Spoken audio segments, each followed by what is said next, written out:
Il y a eu des manifestations en Iran parce que la population était mécontente du fonctionnement de l'économie pour elle. Les gens rencontraient des difficultés alors que la monnaie iranienne s'effondrait. Le secrétaire au Trésor des États-Unis, Scott Bessent, a déclaré qu'il s'était préparé à ce moment en Iran. Ce qui m'a étonné, c'est l'influence que les États-Unis exercent sur un pays comme l'Iran. Comment est-il possible que les États-Unis puissent manipuler à ce point la monnaie iranienne?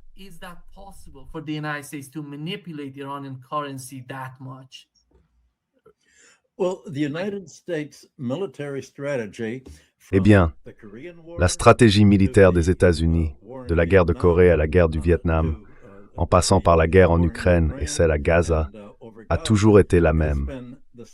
C'est la conviction que si l'on peut infliger suffisamment de souffrance aux civils, si l'on peut ignorer les lois fondamentales de la guerre internationale et se concentrer sur les attaques contre les civils plutôt que sur les sites militaires, cela amènera les civils à abandonner leur soutien au régime en place et à se dire « Oh, nous devons élire une marionnette pro-américaine qui, parce qu'elle est pro-américaine, empêchera les États-Unis de nous bombarder. » Or, c'est exactement le contraire qui s'est produit dans tous les pays à travers l'histoire. Les peuples se rassemblent autour de la direction de la nation attaquée. Ils blâment les agresseurs.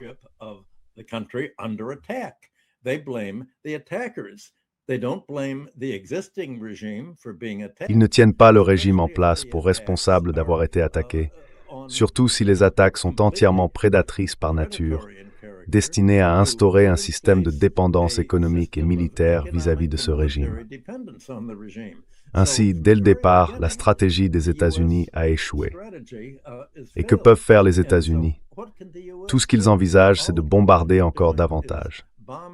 Mais le problème, c'est que les bombardements ne semblent pas susceptibles d'avoir un effet, car l'Iran a déjà traversé toutes les démonstrations nécessaires, depuis la première attaque israélienne, la guerre de 12 jours, jusqu'à aujourd'hui. Le pays a montré sa capacité à envoyer des avertissements aux formations de troupes américaines dans tout le Moyen-Orient, en disant « Regardez, mettez vos hommes à l'abri. Nous allons simplement vous montrer que vous n'avez aucune défense contre nos missiles. »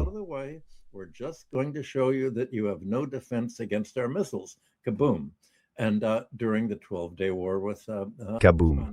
Et pendant la guerre de 12 jours, en réponse à l'attaque d'Israël, ils ont de nouveau montré que le dôme de fer israélien ne fonctionne pas, que les défenses américaines ne fonctionnent pas et que l'Iran peut également les percer. Cela inclut la possibilité d'attaques iraniennes contre la Syrie, contre des porte-avions, d'autres navires, des missiles, à nouveau contre Israël, dans tout le Moyen-Orient. Ainsi, les États-Unis ne peuvent remporter aucun conflit sans lancer une attaque de missiles si concentrée contre l'Iran qu'elle perturberait complètement et plongerait tout le Moyen-Orient dans la guerre. Et l'Iran, premièrement, coulera un navire dans le Golfe, ce qui bloquerait le transport du pétrole, ferait grimper considérablement les prix du pétrole pour les États-Unis et le monde, et anéantirait essentiellement l'économie israélienne.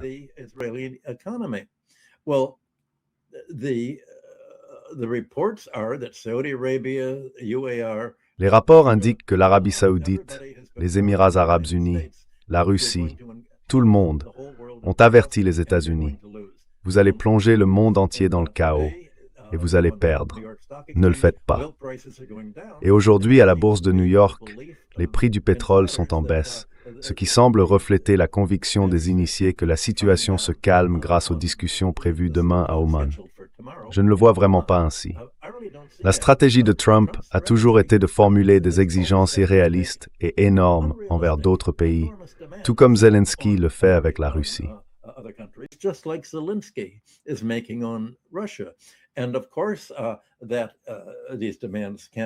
Et bien sûr, ces exigences ne peuvent pas être satisfaites. Trump imagine qu'en les formulant, il parviendra d'une manière ou d'une autre à élargir les perspectives des pays qu'il attaque, puis qu'il pourra dire « D'accord, je vais faire marche arrière, trouvons un compromis. Mais ce compromis est presque aussi irréaliste que la demande initiale qu'il adresse à l'Iran. L'Iran n'acceptera pas et a déclaré qu'il ne discuterait même pas de la fin de son programme d'énergie atomique. Il ne songera jamais à abandonner tous ses missiles pour que Israël et l'Amérique puissent le bombarder jusqu'à sa reddition. La seule chose qu'il pourrait éventuellement discuter serait « Eh bien, nous ne sommes pas encore vraiment prêts à fabriquer une bombe atomique. »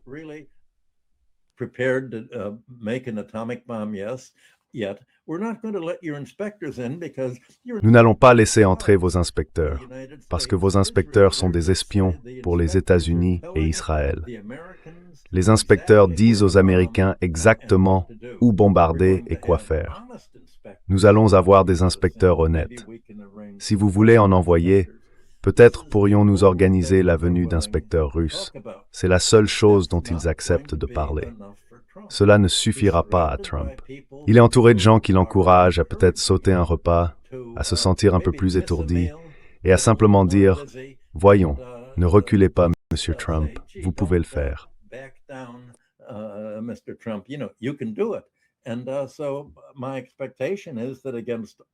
Et donc mon attente est que, contre toute logique, les États-Unis vont essayer d'attaquer l'Iran d'une manière ou d'une autre, puis improviser. La façon dont ils attaqueront suivra la tactique habituelle du salami. Ils commenceront par une petite morsure ici, une petite morsure là, juste pour sonder l'Iran. Et Mike, la question que je me poserai, et je parie que tes conseillers militaires sur ton émission se la poseront aussi, est la suivante. À quel moment l'Iran dira-t-il « Une petite attaque reste une attaque ». Si vous nous attaquez, nous verrons cela comme le début d'une offensive majeure et nous allons frapper fort dès le départ. Je pense que c'est probablement sa meilleure défense.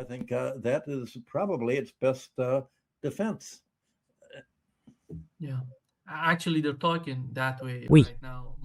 En fait, il parle comme ça en ce moment, Michael. Qu'une attaque contre l'Iran serait accueillie par une frappe énorme et écrasante contre tous les actifs américains dans la région et contre Israël. C'est ce que j'entends des médias nationaux ici. Ils sont tous prêts pour ça. J'espère simplement que rien n'ira dans cette direction, car je ne vois rien de bon en sortir.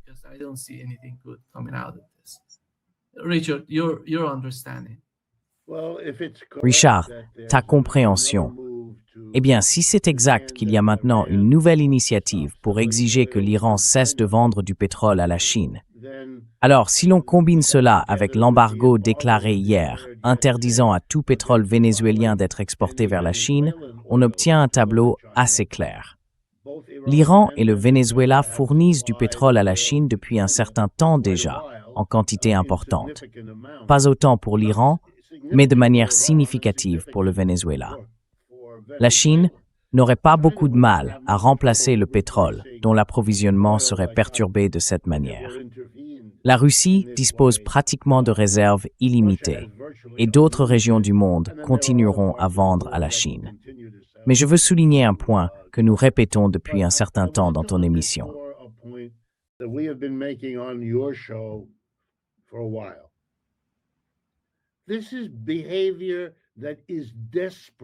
C'est un comportement désespéré, vraiment désespéré.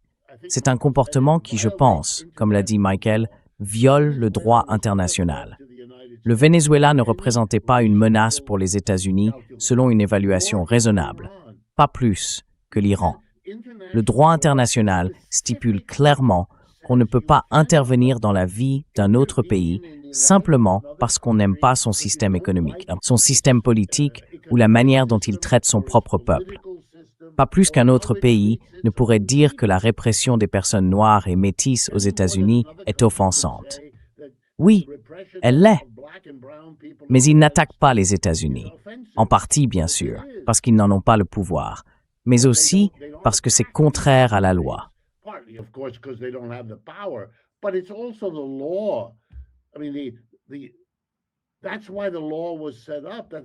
C'est pour cela que la loi a été instaurée, pour la même raison que la Société des Nations a été créée et que les Nations Unies ont été fondées. Tous les documents fondateurs de ces organisations que les États-Unis ont signés interdisent ce qui se fait actuellement. Il ne s'agit pas seulement de la personnalité étrange de M. Trump. C'est quelque chose que soutient la classe des employeurs aux États-Unis. Ils ne se révoltent pas contre lui. La classe ouvrière, elle se mobilise contre M. Trump. Absolument. La population en général, absolument. Nous avons en réalité des grèves générales. Il y en a eu une à Minneapolis et au cours des dernières semaines, elle s'est étendue à de larges parties du Minnesota.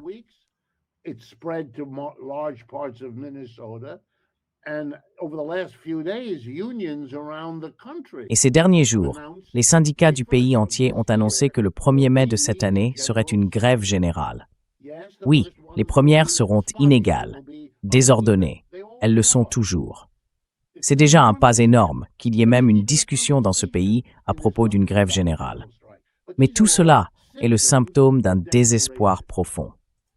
Et le risque, le vrai risque, c'est que M. Trump et ses conseillers, enfermés dans la bulle qu'ils ont créée, commettent une erreur en cours de route et que nous en subissions toutes les conséquences. Cela s'est déjà produit. Marx a écrit un jour que ces situations se terminent soit par la fin d'un système et la transition vers un autre, soit, selon son expression, par la ruine commune des partis en lutte.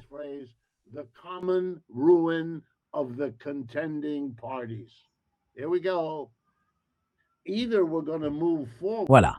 Soit nous allons de l'avant, et aller de l'avant, ce n'est pas les États-Unis, c'est la Chine. C'est ce système mixte de gouvernement et d'entreprises privées. Vous savez, ce n'est pas la fin de l'histoire, ça ne l'est pas. L'histoire continuera. Ce qui se passe en Chine laissera place à de nouvelles et différentes choses en Chine, bien sûr. Mais ce sont les États-Unis qui sont désespérés. La Chine, elle, n'intervient pas dans le commerce mondial. Et la Chine entretient des relations avec des pays dont les dirigeants sont en désaccord avec elle sur des questions très fondamentales. Mais elle ne se comporte pas comme les États-Unis.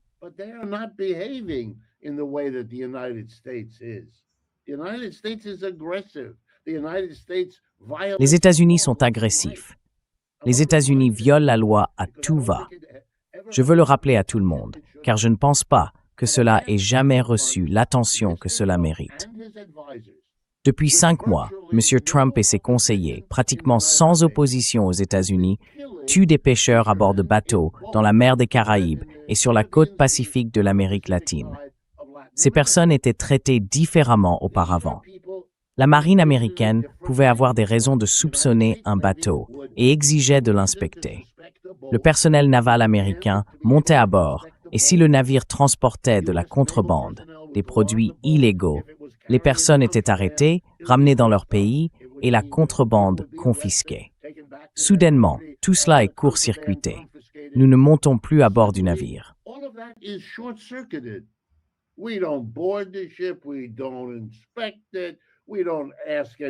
Nous n'inspectons rien. Nous ne posons aucune question. Nous ne fournissons pas d'avocats à ces personnes. Il n'y a pas de procès.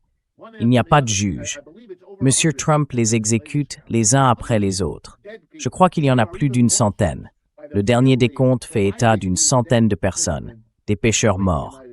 Il y a même des poursuites intentées par les familles de ces pêcheurs morts qui poursuivent les États-Unis pour avoir tué leur mari ou leur père.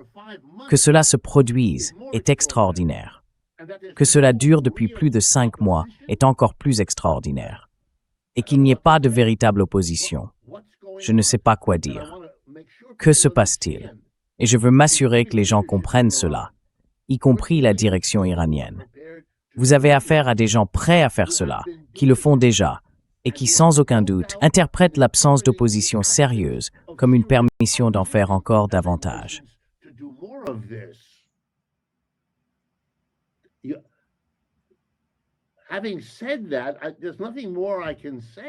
Cela dit, je n'ai rien de plus à ajouter. Cela reste là comme une déclaration criante à propos de quelque chose. Et puis, quand on ajoute les meurtres de Renee Good et de M. Pretty à Minneapolis, et qu'on lit l'explosion des dossiers Epstein, révélant quel genre d'êtres humains ont été rassemblés à la Maison-Blanche pour diriger la société. Eh bien, oui, on peut se raconter toutes sortes d'histoires, mais je pense que la seule qui tienne debout, C'est celle selon laquelle nous arrivons à la fin d'un système, parce que c'est un comportement extraordinaire qui ne peut pas continuer. Nous ne le pouvons pas. Sinon, nous nous dirigeons simplement vers la Troisième Guerre mondiale. Nous n'aurons rien appris des deux guerres horribles du XXe siècle et nous allons en avoir une de plus.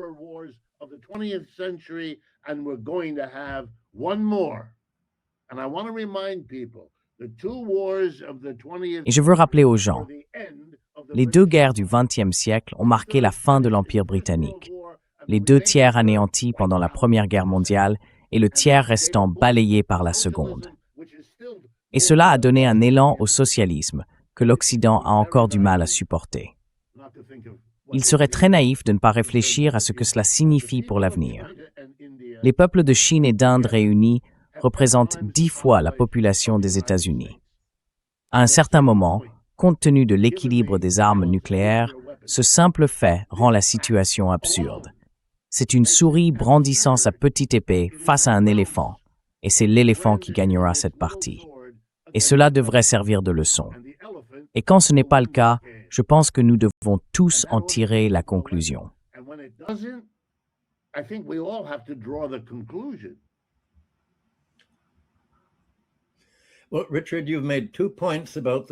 Eh bien, Richard, vous avez soulevé 2 points à propos du système qui touche à sa fin.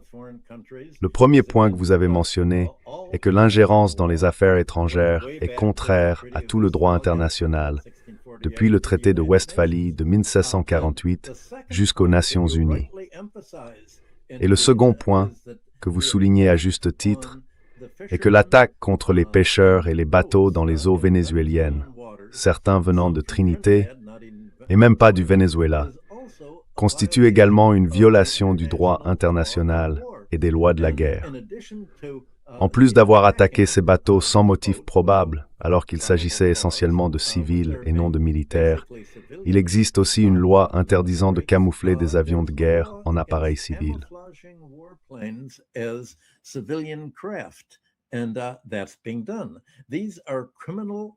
Et c'est exactement ce qui se passe. Ce sont des actes criminels de guerre. Pourtant, aucun pays n'a osé risquer des représailles américaines en contestant cela devant la Cour pénale internationale, contrairement au cas de l'attaque d'Israël contre Gaza. Ainsi, les exigences de Trump envers l'Iran constituent une violation de la Charte des Nations Unies et les pays les plus directement touchés par une guerre au Proche-Orient seraient l'Arabie saoudite, les Émirats arabes unis et les autres voisins régionaux qui accueillent des bases militaires américaines. Peut-être devrait-il donc, au lieu de simplement dire à Trump « Écoutez, nous vous prévenons, ne partez pas en guerre contre quelqu'un de plus fort que vous. »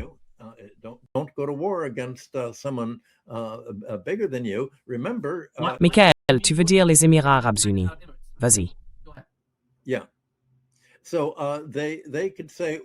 Oui, donc il pourrait dire, eh bien, nous allons, non pas pour te prévenir, nous allons déposer une plainte avec l'Iran devant la Cour pénale internationale pour t'accuser, Trump, d'être un criminel de guerre, afin que tu ne puisses te rendre dans aucun de ces pays sans être arrêté. Et nous ajouterons Bessin, et nous ajouterons ton cabinet qui sont les membres responsables de cela. Et ce sera une accusation très publique, que, loin de mériter un prix Nobel de la paix, tu es un criminel de guerre pour ce que tu fais. Et nous allons appliquer les lois de la guerre contre toi, car c'est illégal. Sinon, s'ils ne font pas cela, alors ce que Richard vient de dire.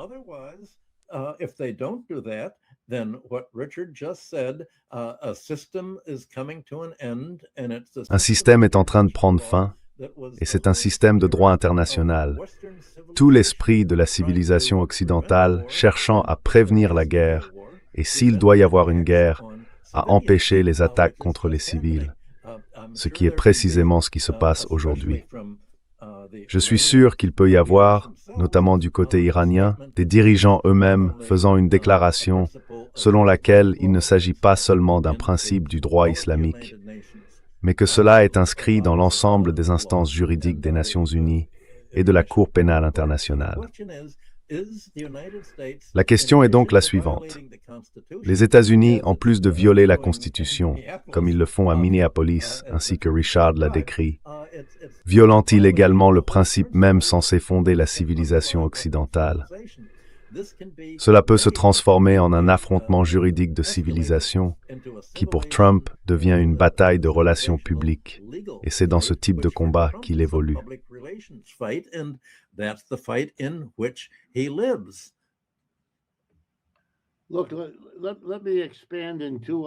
Écoutez, permettez-moi de développer cela de deux manières différentes. L'une concernant M. Trump et la répercussion intérieure de tout cela, et l'autre concernant l'Europe, car nous avons également eu des discussions sur la position particulière de l'Europe, et c'est pertinent ici. Mais d'abord, sur le plan intérieur. Au cours de la semaine dernière, M. Trump a fait un commentaire laissant entendre que nous n'allions pas avoir d'élections de mi-mandat en novembre, ou que de telles élections n'étaient pas nécessaires, ou encore que les républicains ou le gouvernement fédéral prendrait le contrôle d'une partie ou de la totalité des élections. Eh bien, encore une fois, c'est un écart extraordinaire. La Constitution confie aux États la gestion du processus électoral. Ils devraient leur retirer cette compétence, en faire une responsabilité fédérale et la confier à l'un des deux grands partis, ce qui violerait tous les principes. Voyez.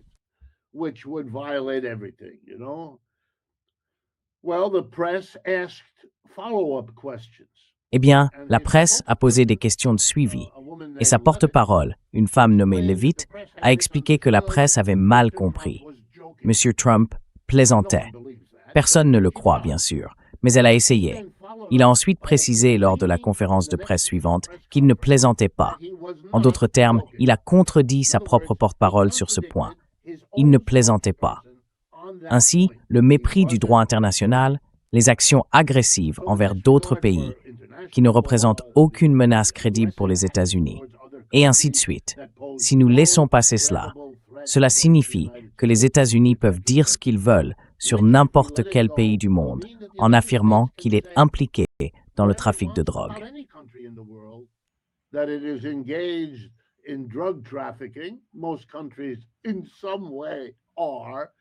La plupart des pays, d'une manière ou d'une autre, le sont. C'est une affaire internationale. Le monde sera sous la menace perpétuelle des États-Unis sur le plan militaire, tout comme il l'est déjà en matière de tarifs douaniers. Ce n'est pas une situation tolérable pour le reste du monde. Cela oblige tous les autres à vivre dans un état proche de l'anxiété que l'Iran a dû endurer depuis Dieu sait combien de temps. Et maintenant, l'Europe. Les Européens sont eux aussi confrontés, si je peux emprunter un terme aux religieux, à la fin des temps. La fin des temps. Que veux-je dire par là? L'Europe est en train de sombrer dans l'insignifiance. Europe is fading into insignificance. It is now the afterthought. C'est désormais une réflexion secondaire dans une économie mondiale où les États-Unis, d'un côté, et la Chine, ainsi que les BRICS de l'autre, constituent les grands pôles de puissance. Et il semble qu'ils vont le rester encore un certain temps. L'Europe n'a rien à dire ni à faire, à moins de réaliser deux choses, et elle doit les réaliser. Premièrement, maintenant que les États-Unis non seulement ne les protègent plus, mais les agressent en leur réclamant un tribut. Ce que von der Leyen a promis, 700 milliards pour des achats d'énergie, encore 700 milliards pour des soi-disant investissements, c'est un tribut. Ce n'est pas différent de ce que l'on a vu historiquement lorsqu'une puissance dominante exige un tribut de ses subordonnés.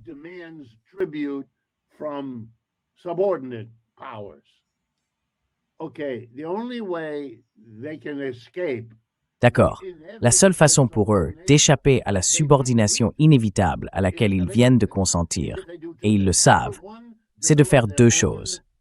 Premièrement, développer leur propre capacité de défense militaire, ce qui leur coûtera une fortune au cours des 10 prochaines années. Et la deuxième chose, tout aussi importante et tout aussi coûteuse, c'est qu'ils doivent investir pour rattraper la technologie moderne qui a progressé aux États-Unis et en Chine, mais pas en Europe. Je parle de tout ce qui concerne la haute technologie, les ordinateurs, l'intelligence artificielle, tout cela, où l'Europe reste spectatrice, ressemblant plutôt à l'Asie, à l'Afrique et à l'Amérique latine, à l'exception, bien sûr, de la Chine en Asie. China in Asia. All right, these are two enormous Très bien. Il s'agit de deux dépenses énormes sur les 10 prochaines années. Construire une armée et réaliser les investissements nécessaires pour rattraper le retard technologique. Faire ce que la Chine a fait. Or, la seule façon pour eux de financer cela, c'est de surmonter leur paralysie politique, de dépasser le fait que tous ces petits pays ont du mal à se mettre d'accord sur quoi que ce soit. Regardez, par exemple, comment ils n'arrivent pas à s'entendre sur l'utilisation des avoirs russes saisis comme garantie pour le prêt à l'Ukraine. Ils n'y parviennent tout simplement pas. Au moins une demi-douzaine de pays, peut-être plus, s'y opposent, et d'autres les rejoignent. Mais supposons qu'ils parviennent à tout régler. Let's assume they can get all that done. Let's get to the economics. In order to Passons à l'économie. Pour trouver l'argent nécessaire afin de renforcer leur armée d'un côté et de rattraper leur retard technologique de l'autre, ils vont devoir réduire brutalement leur programme de protection sociale.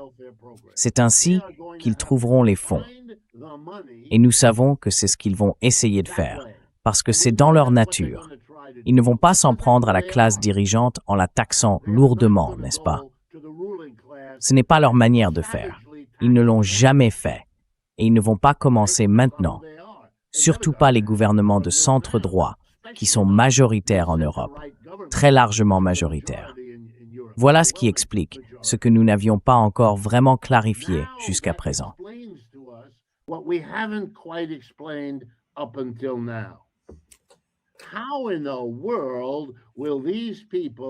Comment ces gens vont-ils bien pouvoir éviter leur subordination perpétuelle aux États-Unis, devenir pour les États-Unis ce que l'Amérique latine est déjà, descendre à ce niveau? Ils doivent détourner cet argent de la protection sociale. Et avec leurs syndicats puissants et leurs partis politiques anticapitalistes bien établis, comment diable vont-ils y parvenir? La réponse, leur seul espoir, c'est la diabolisation de la Russie. Maintenant, nous comprenons. Si vous pouvez convaincre les masses, ou du moins une proportion significative de votre population, qu'il existe un danger imminent que les Russes occupent Copenhague d'un jour à l'autre, alors peut-être pourrez-vous obtenir le consensus nécessaire pour détruire le système de protection sociale.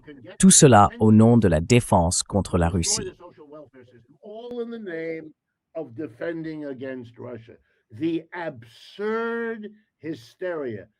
L'hystérie absurde. Et pour ceux d'entre vous qui ne la connaissent pas, la ministre des Affaires étrangères de l'UK, Kallas, observez-la, écoutez-la, car de sa bouche sort l'hystérie. Je suis sûr qu'elle ne comprend pas pourquoi elle est hystérique, ni comment elle l'est, mais vous le percevrez chez elle.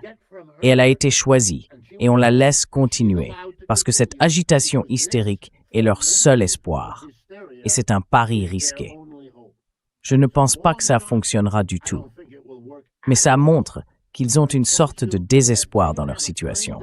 Un désespoir qui correspond, bien que pour des raisons différentes et d'une autre manière, à celui des États-Unis. Et si l'on réunit les deux, c'est le désespoir de l'Occident. C'est le déclin de l'Occident. Et c'est le véritable moment historique que nous vivons.